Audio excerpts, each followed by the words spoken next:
हाँ समझ गया ना। कास्ट आयरन का बना होता है, कास्ट आयरन कहते हैं डलवा लोहा या फिर कच्चा लोहा, क्योंकि वहाँ पर सादा लैंग्वेज में दिखाया जाता है बुरादा की चीज़। आपने रेती देखी कदे? रेती हाँ फाइल फाइल। किसी बनी रहती है ना, फाइल हाँ वो या वो कोई बने रहती है अभी, और ये को पटक देना उठाते टूट जाओ तो टुकड़ा हो जाएगा। हाँ हाँ ये बुरादा की है। देख यहाँ से देखो ना, जैसे कि ये है, ये अलग लोहा है, ये अलग लोहा है, ये बुरादा की चीज़ पटकी टूटी है। अब इनको सब अलग अलग, ठीक। ये का दो कार्य की भाई साहब, ये का एक कार्य तो सेफ्टी रखा तुम आया का पूरा दुकान की सेफ्टी, मतलब मशीन के अंदर की सेफ्टी।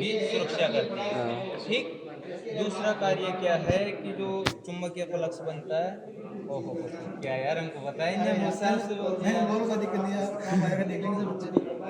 चुंबकीय फ्लक्स गुजरने के लिए निम्न रिलक्टेंस पैदा करती है कौन? बॉडी। अब रिलक्टेंस फ्लक्टेंस तो बोर्ड को समझी जब समझावी नहीं, इनको छोड़ दे तो यार आंखों की मशीन के सभी भागों की सुरक्षा करती है। इधर आ जाओ, अब पोल कहाँ है भाई? ये रे पोल, ये रे पोल। अब देखो भैया, इधर देखो भाई, ये यहाँ से ये वाला हिस्सा तो क्या कहलाता है? फील्ड पोल।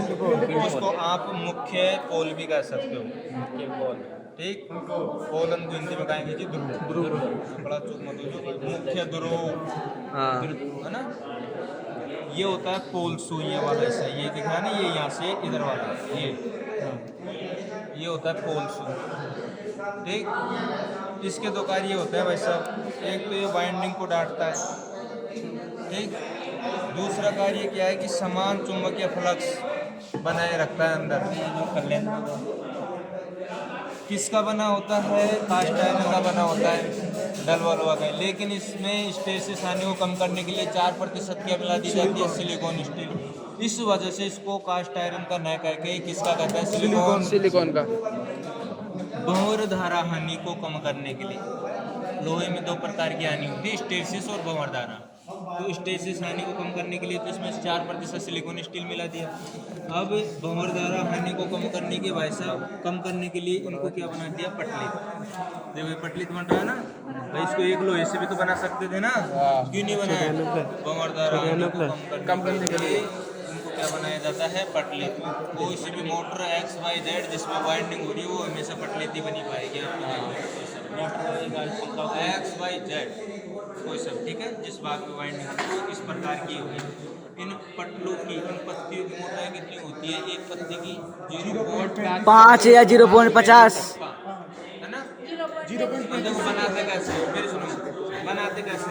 एक पत्ती रख दी नीचे, ठीक, उसके ऊपर एचा लगा और रखते हैं, फिर दूसरी पत्ती, फिर एचा लग, फिर तीसरी एचा लग, चौथी एचा लग, पांचवी ऐसे रख के फिर इनको इनकी साइड से सेट कर दिया जाए, ठीक। अब यह क्यों हो चाहिए? को विस्तार बोर्ड को समझ में की चीज़ नहीं आपको समझ सकते लिया भाई बुआई। अब इधर देखो, ये है अपना आर्मेचर, घूमने वाला भाग होता है ये। यदि AC मोटर पढ़ रहे हो तो रोटर कहोगे, यदि DC पढ़ रहे हो तो इसको क्या कहोगे आप? आर्मेचर, ठीक। आर्मेचर।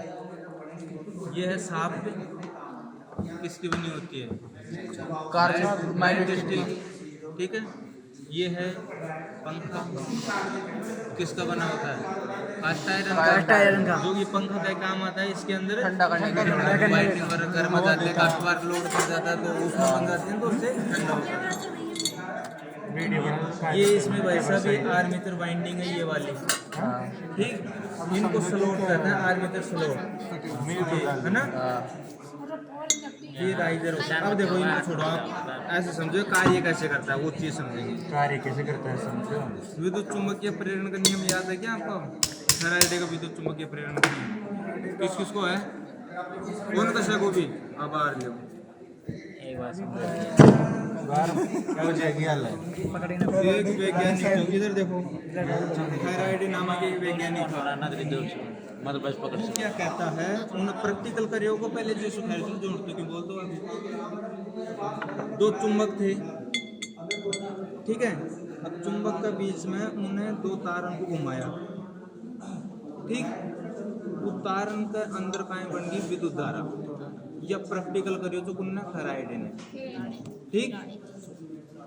उसका बुक की ये तो सादा लैंग्वेज में समझ गए थे कि दो जब चुंबकीय क्षेत्र के अंदर किसी चालक को घुमाया जाता है तो उस चालक में ईएमएफ उत्पन्न हो जाता है, फलस्वरूप एसी धारा उत्पन्न हो जाती है।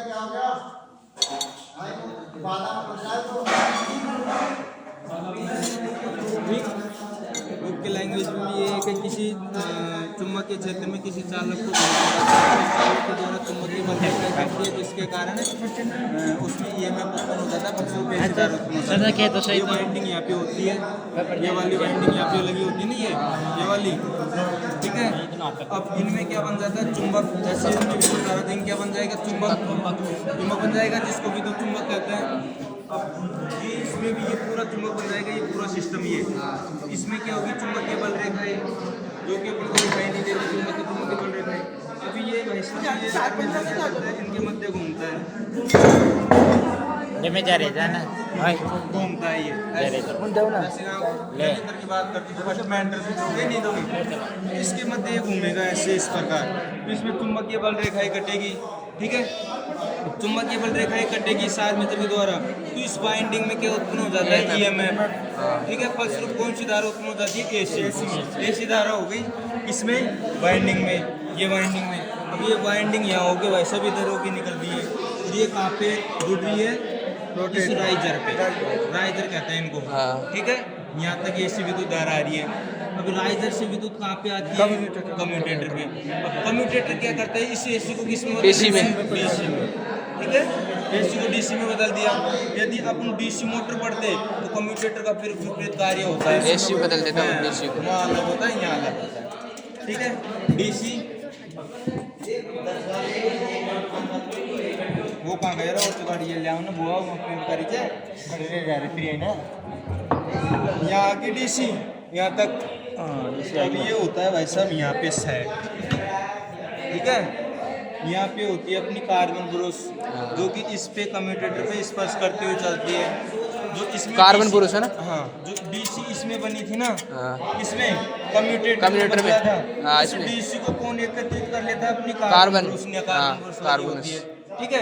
फिर ये होता है पिगटेल, ये कहाँ कनेक्ट होता है, कार्बन ब्रश से, क्योंकि कार्बन इसमें आई पहले तो इसमें बनी, किसके कारण, चुंबकीय फ्लक्स के कारण इसमें बना, फिर वो कहाँ पे आया, राइजर में, राइजर पे से कहाँ पे आया, कम्यूटेटर ने एसी बन रही थी, किसमें बदल डीसी में परिवर्तन कर दिया। अब ये किसके स्पर्श हो रहा है, कार्बन ब्रश के, इसमें से डीसी किसने ले ली, कार्बन ब्रश में। अब कार्बन ब्रश में से तार लगा के आप बाहर निकाल लो, जो भी काम लेना चाहो वो ले लो, ठीक। ये कॉपर का बना होता है,